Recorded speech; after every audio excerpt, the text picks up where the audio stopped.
We got the coffee. We got the amplified unit. We got the amplified, man.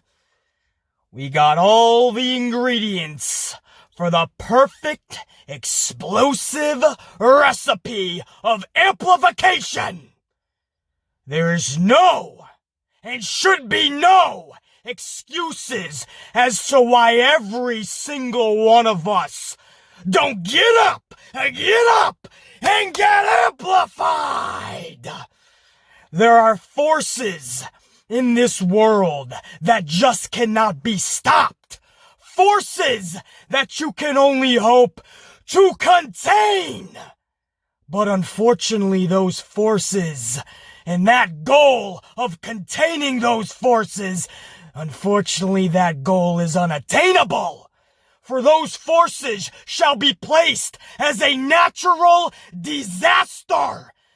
And this natural disaster is called the Amplified Man. This is SmackDown's review for July 31st, 2020. Alexa Bliss.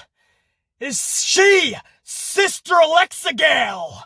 Or was this a strong message to Braun Strowman, because that's always been his little main squeeze, side fling? Oh, there's questions after last night, and you came to the right fucking place, because we're gonna get to the bottom of it. And we're gonna get to the bottom of it, not tomorrow, not next week, not next month, not next fucking year.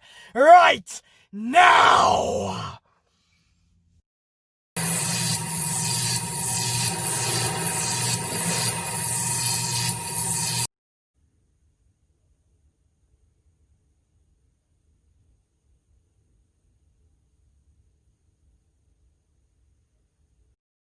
Now, I wanted to start this review off, guys, with that little promo seg at the top there in that cold open.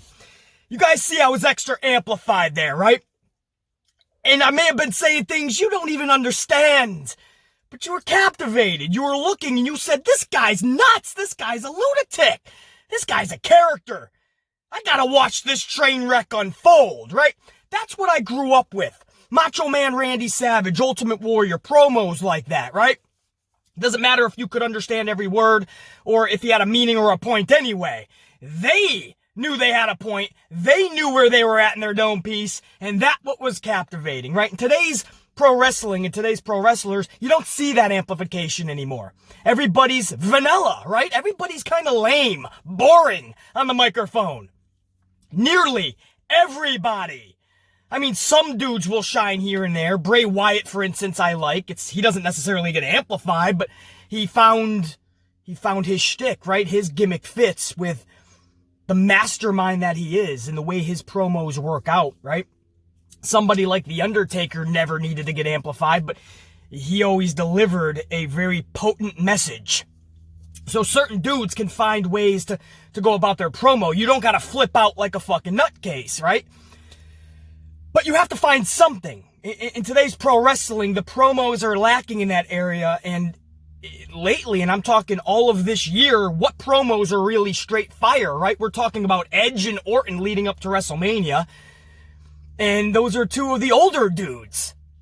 What other promos are really captivating us in today's wrestling? You're not really seeing it. AEW, you have Chris Jericho, who's delivering awesome promos, but again, that's an old schooler.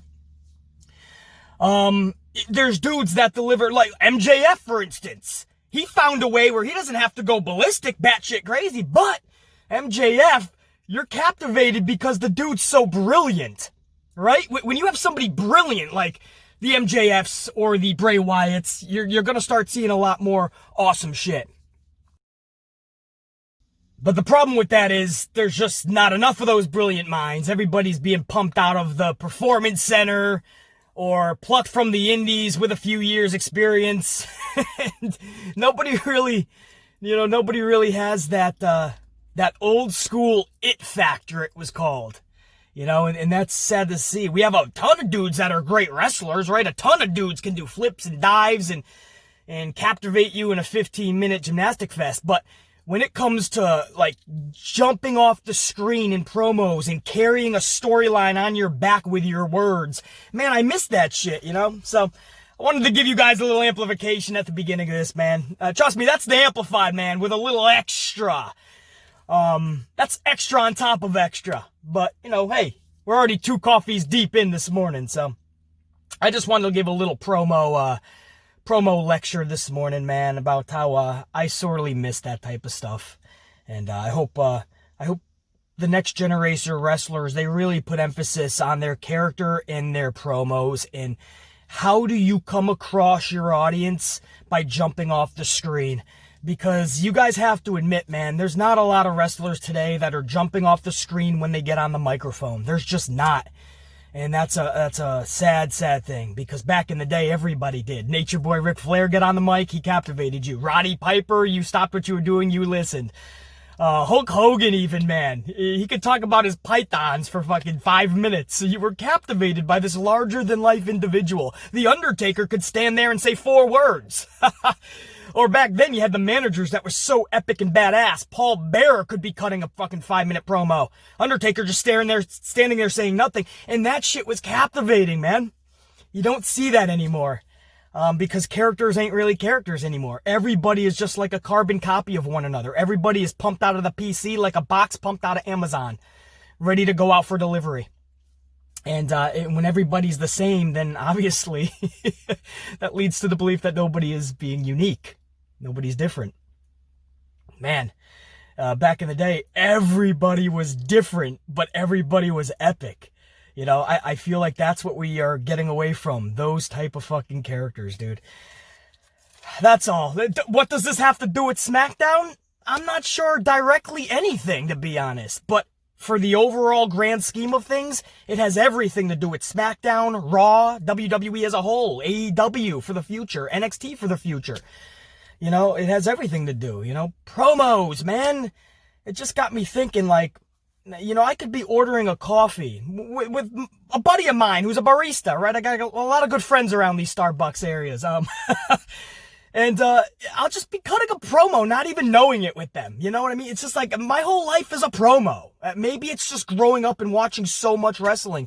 But promos are my life. When I'm talking, I'm cutting a promo. Half the time I don't even realize it. You know, and that's that it factor. The problem is, I'm a YouTuber, right? That's what my detractors like to say, right? That's what the haters out there like. You're a YouTuber. Sit back and watch it. Don't be negative. You're a YouTuber. Just be a YouTuber. BC, be a YouTuber. Be a YouTuber, BC. Be a YouTuber. So a YouTuber shouldn't be more entertaining than the actual wrestlers. But unfortunately, guys, you know it and I know it. I am. You know, and that's not, I don't want to be actually. I really don't.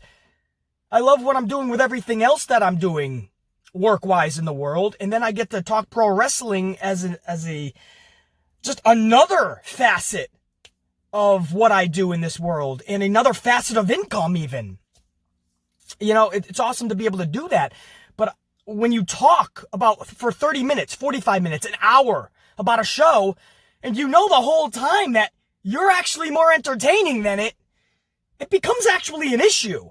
Because I want to see people that are captivating the amplified man. It shouldn't be the other way around, right? I just have this feeling, and I've heard from people in the company, I have this feeling that I am their entertainment. I think I'm the wrestler's entertainment. I bet you in their free time, they're watching the amplified man. And I kind of already know that, by the way, because as you guys know, several wrestlers have messaged me in the past. And I know for a fact that a lot of the locker room watches certain individuals on YouTube. But, and that's awesome, but I need people that I can, you know, look at and be like, yes, I need more of that. That I need to see what happens next week. And I guess there is some direct correlation to that whole cold open and after, well, the cold open, and then I guess you could call this the the Frozen Open.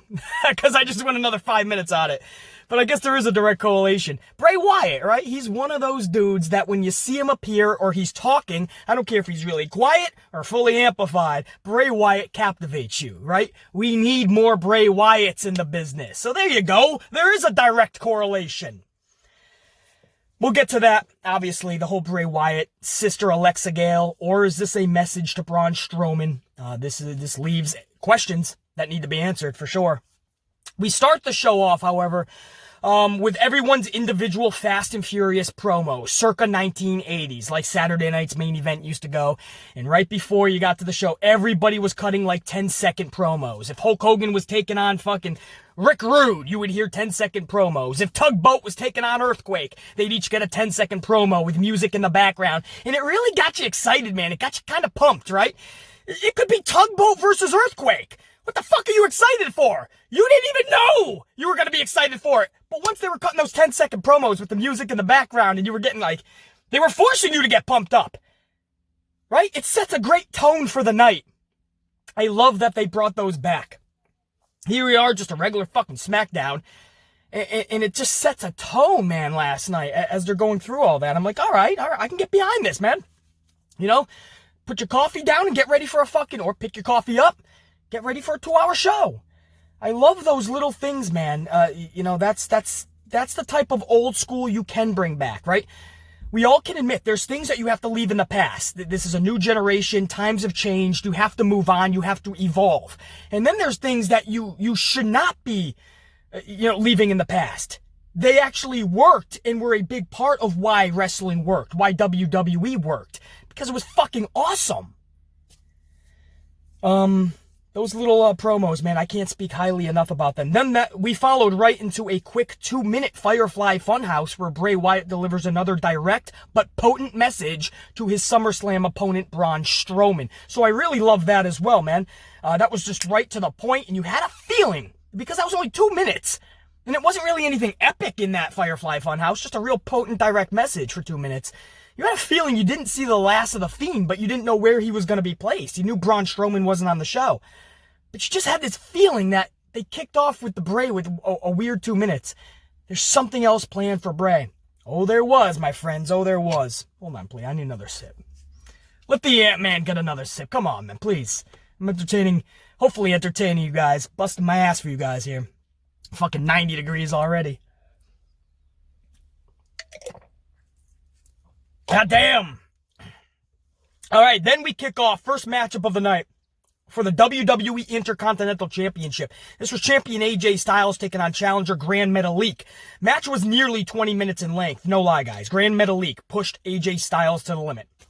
On one hand, you're like, that's great. Good job, Grand Metalik. And on the other hand, you're like, what the fuck is Grand Metalik pushing AJ Styles to 20 minutes when half of the roster that should be pushing AJ Styles to 20 minutes is getting 10 minutes of time with him? While I think that was an awesome opportunity for Metalik, there's not a snowball's chance in hell that Grand Metalik should be taking AJ Styles 20 minutes. I mean, come on, bro. Seriously. The finish had Metalik tap out via the calf crusher. So, at least it was the right call in the end. 20 minutes with AJ Styles, and then you defeat AJ Styles, and your name is Grand Metalik? Oh, we'd be getting even more amplified than you originally thought. But the finish had Metalik tap out to that calf crusher. Post-match, Styles delivers the Styles Clash to, I believe, Dorado. So there was a Styles Clash as well. So you saw a little bit of everything from Styles at the end of this thing, even post-match. So Styles looked strong at the end, but the 20 minutes previous, not so much. And again, guys, you want to say, oh, but BC, relax. It's no harm, no foul. It's a good job for Grand Metalik. I understand, guys. For Grand Metalik, awesome. For AJ Styles, you're telling me one of the best wrestlers in the world like AJ Styles, he could not defeat Grand Metalik in 20 fucking minutes?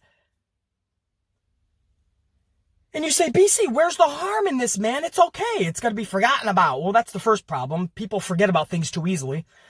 But secondly, that's actually false. We're always taking inventory subconsciously. So even if you think you forgot about something, your subconscious is not allowing you to forget about it. So you will now it'll be ingrained in you that you can easily go 20 minutes with AJ Styles. And the problem with that, guys, is when we need Styles to have a 20-minute, 25-minute even, classic, 30 minutes, right? If we see it with matches like Grand Metalik with him, then when we see something awesome like, I think Matt Riddle and AJ Styles still have a badass match in the future with them. But say you were to see Gargano get called up, right? Gargano versus Styles. Now that's something you would see 20 plus minutes, right? Tommaso Ciampa even. If he was to get called up and you want to have a 20, 25 minute match, that's something that you would reserve 20 plus minutes for. You know, if you want Balor to come back and have another match with Styles, okay, we can have 20 plus minutes there. Grand Metalik? A great opportunity for the kid, no doubt.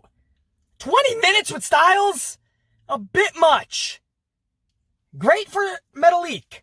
Styles, not so much. And again, I'm thinking long-term, guys. When he gets to matches, pay-per-views, for instance, that he's going to need to have 20, 25 minutes, we're not going to care as much because we know Grand Metalik took him 20 minutes.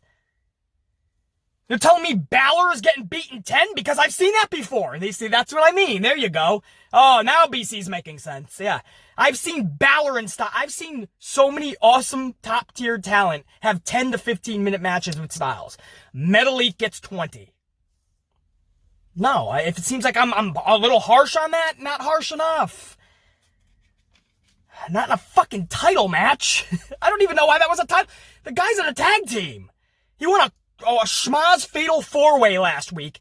And we have a title. That's what I mean. I don't like when title matches don't make sense. And this isn't just bashing WWE and I'm going to praise AEW, right? Some people like to say that. What did I say in this past week's AEW review, guys? I couldn't stand Darby Allin just coming back to AEW, winning a tag match with Mox, and then pointing at the title, and he automatically, like Harry Potter, just waved his wand. Darby Allin gets a title match with Mox this Wednesday. How? He just came back to AEW.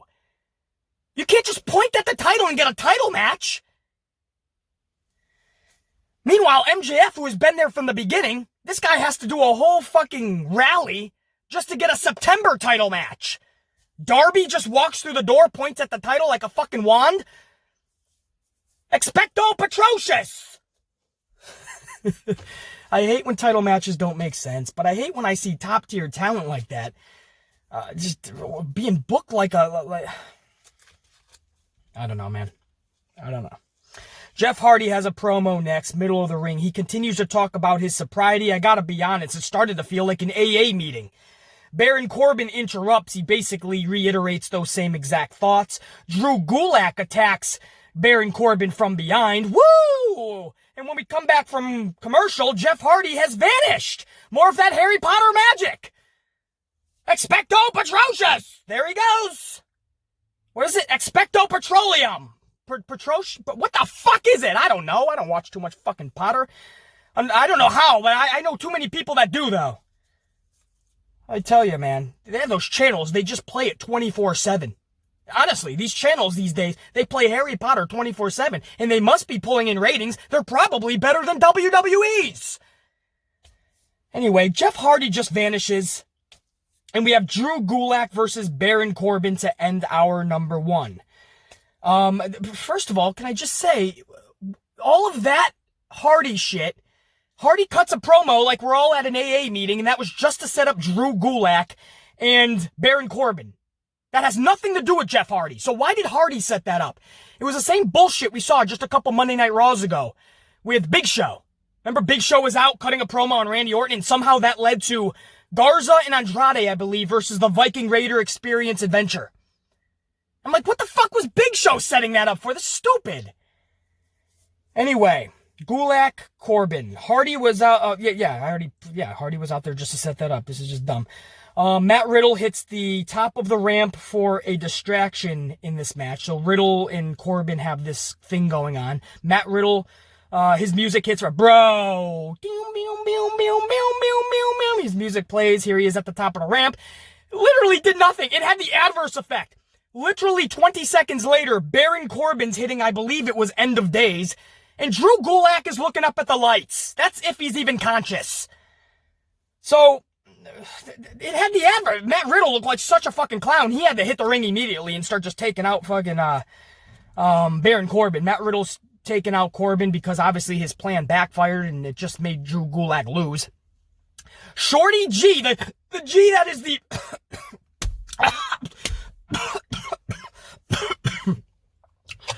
I'm getting choked up! Shorty G choked me up. Hey, hold on. I gotta get some fucking coffee. A normal person drinks water when they get choked up, right? I drink my fucking spinach. Because that's what Popeye does! Perhaps I'm losing it, guys.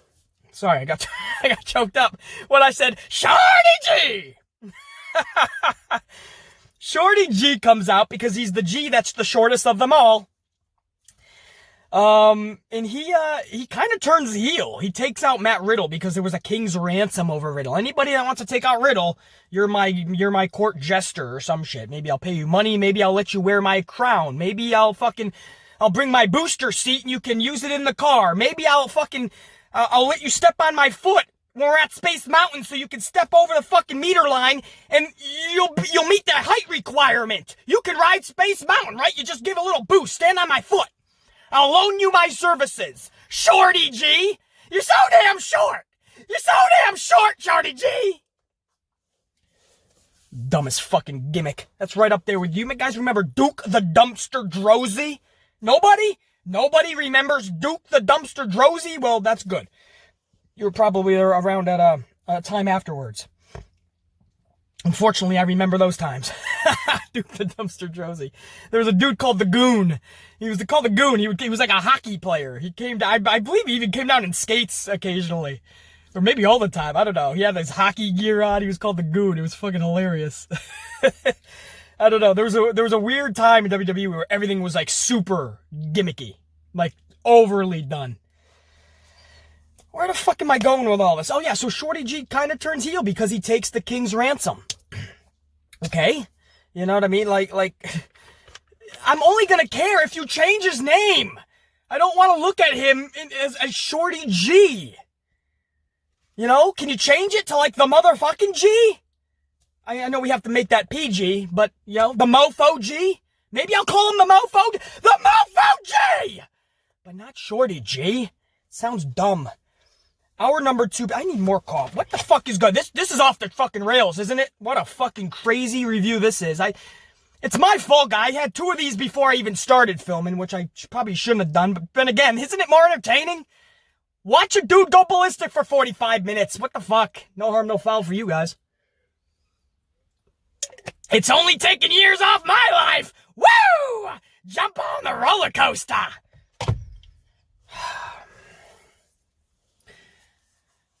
We seriously have to fucking tone it down a notch, alright? Listen to me. Listen to me carefully, alright? I want everyone to listen to me carefully. We need to tone it down a notch. We can't be going this amplified at fucking 9, 10, 11 a.m. I got a whole fucking day ahead of me, huh? What happens if I come across a barista that makes my coffee wrong, right? Then I gotta push fucking Ballistic Becky and Crazy Karen out of the way, right? Get out of the way. The Ant-Man needs to speak to this barista. If I don't got my voice, I can't do it. What am I gonna do? I'm gonna fucking mime to this guy? My fucking latte. What the fuck? Sir, do you need medical services? What's your problem, sir? What are we talking about? This is great. Man, I love spending time with it. Man, this is great, right? This is fucking awesome. This is the review, bruh. This is the place to be after these shows. Fuck everybody else and their fucking little fucking shows and podcasts. Let me go through this sequence of events. This is what happened, and this is how I feel it should have went, and this is what my feelings are on the situation. Fuck your fucking feelings.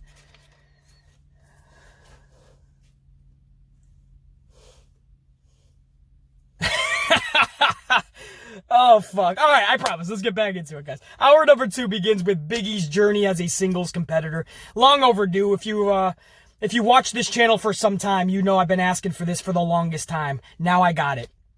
Finally. I've been yearning for this. Big E deserves to be on his own. I understand New Day was a fun group for a period of time. Fans love them. I do too. When you're live in attendance, you do the fucking shimmy. It's a new day. Yeah, it is. But it became an old day, right? It became the same old redundant day. It got stale. You know, how many pancakes are you going to throw at people, right? Before it's like, all right, even the champion, when Kofi had the championship, he was coming down with a crotch full of fucking pancakes. Come on, bro.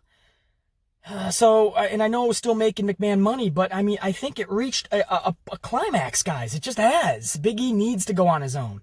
Whether there was injuries or this Wabaka or anything, Big E deserved a singles run. That doesn't mean you can't put New Day back together in a year, 2 years, 3 years, 4 years if it just falls flat on its face. But Big E is too damn good to be just tied down in a 3-man faction only because it worked. It was over. Fans have fun. Big E versus Miz. I enjoyed this one. The deck was stacked against Big E with interference from Morrison, but once Morrison was ejected from ringside by the ref, things were evened up. And the ending sequence saw Big E survive a skull-crushing finale and a figure 4 leg lock. So that made Big E look pretty damn strong at the finale of this. Do I feel it went too long, by the way? I believe this was around 10 minutes, right? Maybe a little more. Do I feel it went too long? Absolutely not. I mean, Miz is a former champion. I don't mind The Miz at all, and I know that The Miz can hang 10, 15 minutes with the very best of them, so it's not like a Grand Metalik situation. So yeah, he survived the skull-crushing finale and the figure 4 leg lock, and Big E actually defeated Miz via a submission. Now, you think of Big E kind of like a Bobby Lashley, a power guy, right? But then you see Lashley hooking on the full Nelson lately, and it works, right? Because a power guy can easily just tap you out if he's got that power, so it makes sense, it's realistic. And then on top of that, now you see Big E with a submission, and it works with these power guys. You don't always got to do the power slam or a power bomb or all these power moves. You can end it with a submission. And not just any submission. This was the stretch muffler, which you don't see usually. A lot of you guys may know it as the Brock Lock. But whether you call it the stretch muffler or the Brock Lock, it's a badass submission. And Big E used this one, man, and I love it. And he's got the power to do it, too, because you literally got to, I mean, he yanks his opponent by the leg up onto his back, basically. It's badass. So I love that, and Big E is on his way. Big E is on his way. The journey, baby. He's on his way. Gone for a new day. Yeah, he's on his way. Looking for a new day. I don't even know what that is. I don't even know what that. I should never do that again. I apologize. I should never do that again. You guys didn't need to hear that. And I truly, sincerely, I mean this. That was bad. All apologies. Moving on. Naomi versus Lacey Evans is next. I was enjoying this match, not just because I love Naomi's work, which you guys know I do, but also because of Lacey Evans bringing another level of heat. Guys, true story. Lacey, I mean, I know we knock her for good reason, too. She got pushed past NXT's brightest stars to join the main roster way before her time. And then when she got to the main roster, she was pushed to the high heavens. What the fuck? By people like Naomi just sit in irrelevancy. That doesn't sit well with a lot of people. So, to see Lacey Evans last night, there was a viciousness, a fierceness in her that I enjoyed.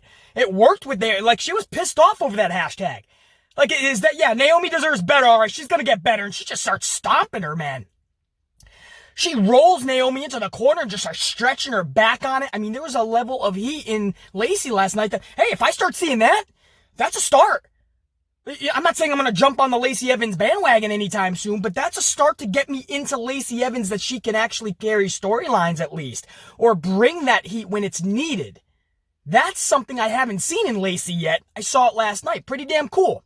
More of that, Lacey. Good shit. Naomi wins via a backslide, which to me is the, well, first of all, before I even get to the finish, I was saying how I was enjoying this match. Unfortunately, it was only 4 minutes long. So there wasn't much to enjoy. Naomi's work, obviously, I'll enjoy that for even 1 minute if I'm able to have that, right? Beggars can't be choosers. You give me Naomi for 1 minute, I'm taking it. Lacey Evans bringing another level of heat. I loved it. I was enjoying this. But it was only 4 minutes long. Why are Naomi matches only 4 or 5 minutes long? She can carry. Let her rock. So Naomi wins with a backslide, which to me is the same as a roll-up. To me, it's the same thing, guys. I know they're a little different, but it's still just like, out of nowhere, and somebody just out of a whole match, they can't get one shoulder up. One hand is holding down. I just find that hard to believe. And you guys know I can't stand roll-ups, so I can't stand backslide victories either. But this was definitely unique with, and if Naomi is involved, it's probably going to be unique. But Naomi is in the splits position as she's pinning Evans in the backslide. So that's what I mean about unique. That was pretty fucking badass. You can always count on Naomi to take the most simplistic of things and make it unique. She's in the splits position. Man, I fucking love that, man.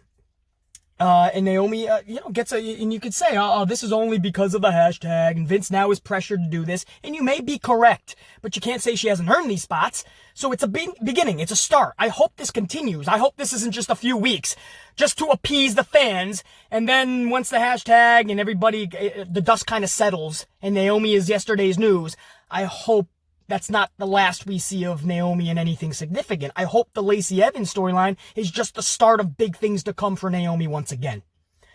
Backstage, you want to talk the female division and two superstars you wouldn't think are heating things up, but they did. Sonya Deville delivers a vicious attack on Mandy Rose. This is the attack Bayley needed to give Kairi Sane to write Kairi out of WWE last Monday. But I felt that beating was a little lackluster to write Kairi out of WWE. That was just run-of-the-mill. This was vicious. Sonya Deville, this was like out of pure hatred. There was a believability and a realism to it that we all just got captivated by. And they let it breathe. It wasn't just a quick little 60, 90-second beatdown. They let this thing breathe. And that was enjoyable, man. There was a time where Sonya's, she was cutting her hair.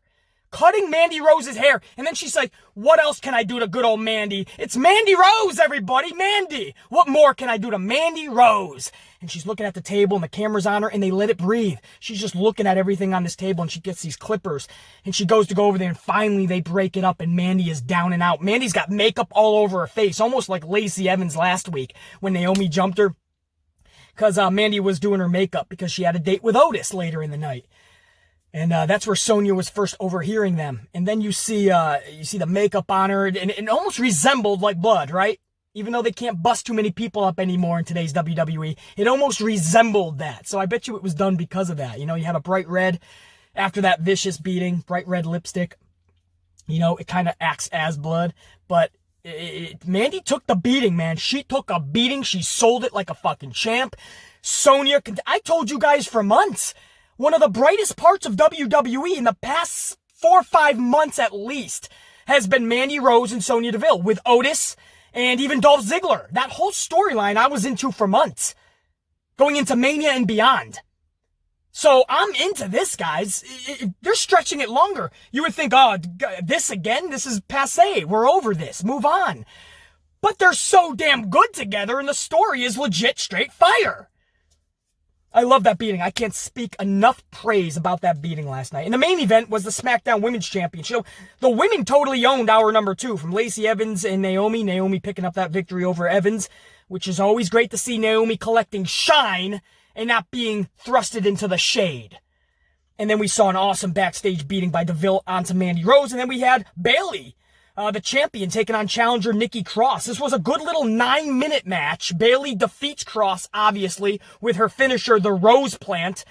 And Bayley retains her championship. But again, 9 minutes in length. It wasn't a women's match I'm going to ever go back and watch again or speak about 24 hours from now. But it was a good little match, you know. It was main event worthy as long as something else happened at the end. Luckily, that's what happened. If this match just literally ended the night, no, that's not how you end the night. Bayley and Cross.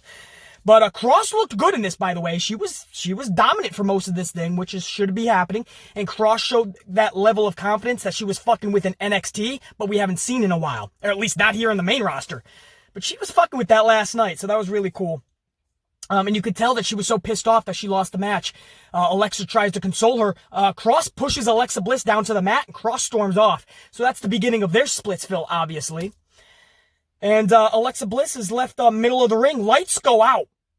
And the Fiend, images and the noise that the Fiend usually makes with the screeching, all that shit starts to echo throughout the PC. And then in the middle of the ring, there he is. The Fiend. standing over Alexa Bliss. He kneels down to where Alexa is still on her ass and she's in fear. The red light is on Alexa and Bray. Bray takes his hand with that glove, that black glove, almost like he's gonna give her a mandible claw, but we know the Attitude Era is done. You can't do shit like that to the females anymore, because the females are protected a lot more, you know. That's right, I said females. The females. We protect them a lot more, and you can't, you know, I miss the intergender stuff. I'm not saying I need to see a woman take on a man in a 20-minute match for a championship, but I miss the type of interaction that we used to get, right? When, I don't know, Lito was taking Mark Henry through a fucking glass window or something. Or Mae Young was getting powerbombed by the Dudley Boys or something. You know, I miss stuff like that. These days you can't do any more intergender. But they actually did it last night. They said, fuck it. It literally, Bray just puts the claw into Alexa's mouth. Alexa goes down to the mat. The mandible claw is on Alexa. The smash black screen hits. And we sit on black for 2 seconds, and that's the end of the show. Alexa Bliss is getting clawed. Damn! Hot damn! Yes! That's what I miss, man! Give us a little bit of a shocker. Nobody thought that was gonna happen. Because you just don't see that anymore, especially not in WWE. But they gave Alexa Bliss the claw, guys. No joke, no shit. Badass. And this leaves questions. Is Alexa Bliss Sister ALEXAGAIL / Abigail? Is she gonna start working with Bray Wyatt is what I'm saying, right? She wouldn't really be Sister Abigail, would she? Because Sister Abigail has always been connected to the Fiend and Bray Wyatt. So if he is now recruiting Alexa somehow, then it wouldn't be Abigail. It's ALEXAGAIL now. But on the flip, is this just a message to Braun Strowman? Because Braun and Alexa are super tight, really close. That's why at, where was it, guys, that last pay-per-view, Extreme Rules in the Swamp match, you saw Alexa Bliss underneath that veil and in the mind of Braun Strowman to cause that distraction, right? I thought that was utilized beautifully because Braun and Alexa are so damn close from their mixed match challenge days and beyond. Well, is this just a message that the Fiend is sending to Braun Strowman, who was not in attendance? I think that's brilliant as well, to use Alexa in this storyline. I thought it was beautifully done at Extreme Rules. I think it's beautifully done here. I truly believe Alexa would be awesome with Bray Wyatt. I thought Liv Morgan would be awesome. I just think somebody would be... imagine if Nikki Cross with Bray Wyatt. Not that Bray needs anybody with him, because he doesn't, but it would add such an extra layer and dynamic to that character, and it could do wonders for the female talent that's attached to him. But just like Karrion Kross doesn't need Scarlett Bordeaux, it fucking works, doesn't it? Karrion Kross carries out his own promos, badass. Doesn't need Scarlett Bordeaux, but damn do they fit together. You know, it's those type of scenarios, man, where sometimes, you know, Macho Man never needed a Miss Elizabeth, but damn did that fit. It just fit. And I think Bray, if he had, an extra, man, if he just had a female talent with him, doesn't even have to be labeled Sister Abigail. But even if it's Nikki Cross, that would be amazing. The things you could do with them, honestly. The stories I could create.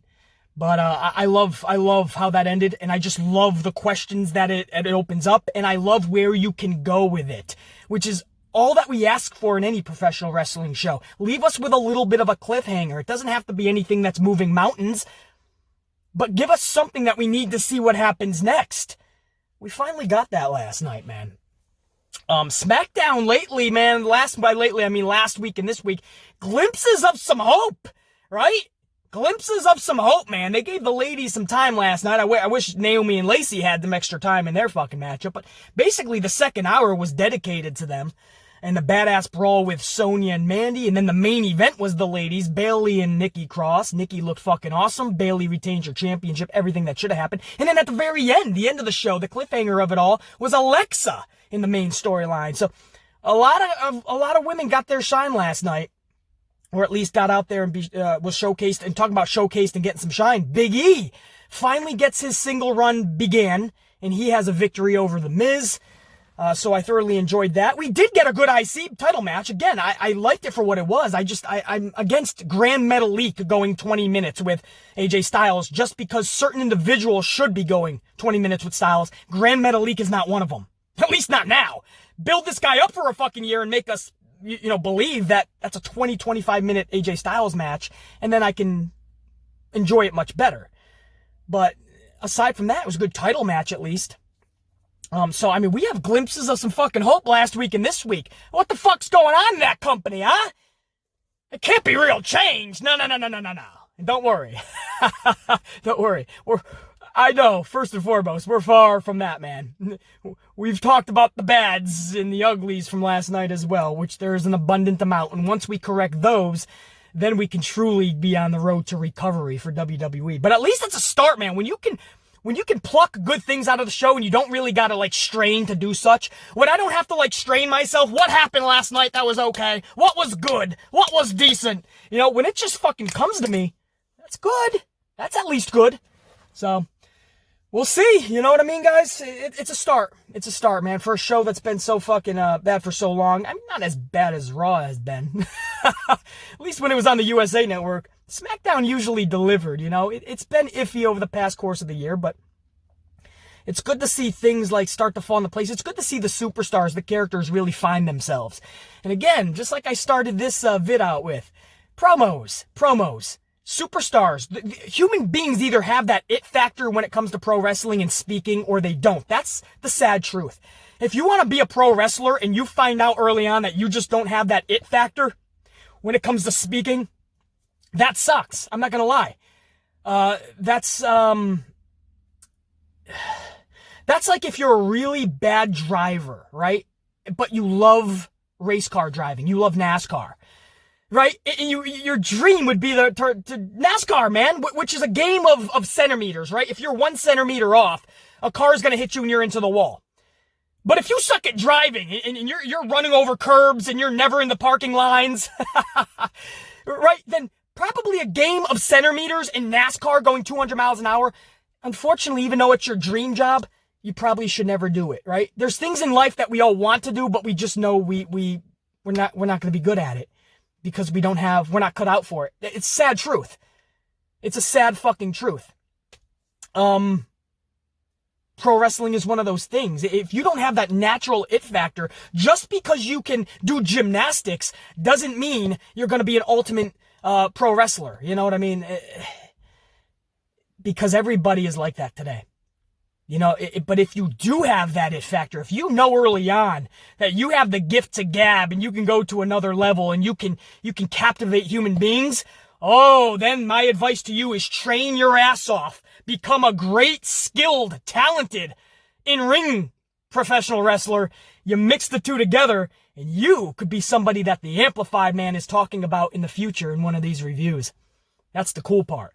Unfortunately, there's not enough people that have that it factor in pro wrestling today. They can do cool moves, but when they start talking, you look at Ricochet, right? Ricochet is one of the best skilled pro wrestlers I've ever seen. And then he starts talking on the mic, and you're ready to change the channel.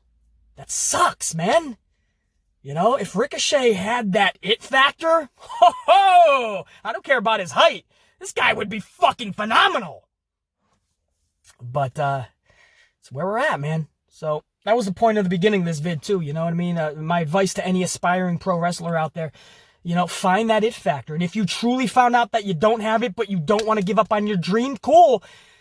Try to come up with a gimmick where you may not have, it ain't gonna be like The Undertaker or Bray Wyatt, but maybe you can find a unique character that captivates human beings and you ain't even gotta give amplification next level status. You can literally tap into a character that has never been before seen, that literally jumps off the television screen. That's cool too. Get creative. If you don't have that it factor, maybe you're the person that can get uber creative with your character. Possible. Look at what Matt Hardy did. Although Matt Hardy has that it factor though. Again, it doesn't have to be like a ballistic Ultimate Warrior type character to have an it factor. It's just that it's that genius within the character. Matt Hardy has always had that, right? He can literally, he's just a mastermind. So you're going to be into his words. You can go along that route though, I don't know. I know this is a little bit of school's in session, right? Everybody buckle in class, the professor is speaking, but sometimes I want to, because I know a lot of you guys are aspiring wrestlers out there. You tell me all the time. So I want to give you guys the best advice possible, you know, before you even start going about the actual, like, training in the ring. Find yourself first. Find who you are as a character. Find your level of amplification. Find out what you're capable of and what you just don't have. Maybe that can be worked on. Maybe you just don't have it. Find out who you are and who your character is. Then go from there. That's always the first advice I would give to any aspiring pro wrestler. Find out who you are and what your character is. Find out your capabilities and your limitations. Find your strengths, play to them, hide your weaknesses as best you can, and hope for the best. Hang on, it's going to be a bumpy ride. Becoming a pro wrestler is not easy. I've been in the middle of that ring, trust me. It's a wild ride. You're going to get injured, you're going to get fucked up, you're going to fuck other people up. Hopefully not as much as Nia, but you're gonna. At first, anyway. But I wish nothing but the best to all you aspiring pro wrestlers out there, truly. And I hope my advice, helps. Because I've been in there. And I have plenty of friends that are around the globe. Before this Wabaka struck the globe, they do nothing but travel the world. Traveling the indie circuits, not just here in the States. I have plenty of friends that are around the world on the indie circuit. And man, to see what they go through, it's hard, but it's so rewarding if you truly love it. So anyway, that was SmackDown, guys. Back to the show. I saw glimpses of hope. I'm not gonna fucking jump on the everything's better bandwagon like a lot of people like to do just when they see some good stuff. Oh, it's better, everybody. It's back. No, absolutely not. It's been far too bad for far too long, and there's still a lot of illogical bullshit, and there's still too many bad things that need to be plucked out. Once they get fixed, then I'll start saying, hey, we're on a pretty good paved path right now, right? There's no potholes on this road. Maybe in the future I can say that. Right now, at least I'm saying it's a beginning. It's the start of the recovery process. We'll see where we go. The Amplified, man. You guys enjoy your weekend. I'll be back with you guys for the Raw review and reaction next week. Until then, down your coffees, right? I gotta practice what I preach. Ow! And whoop that ass. Amp style, baby. Think, be, live, amplify.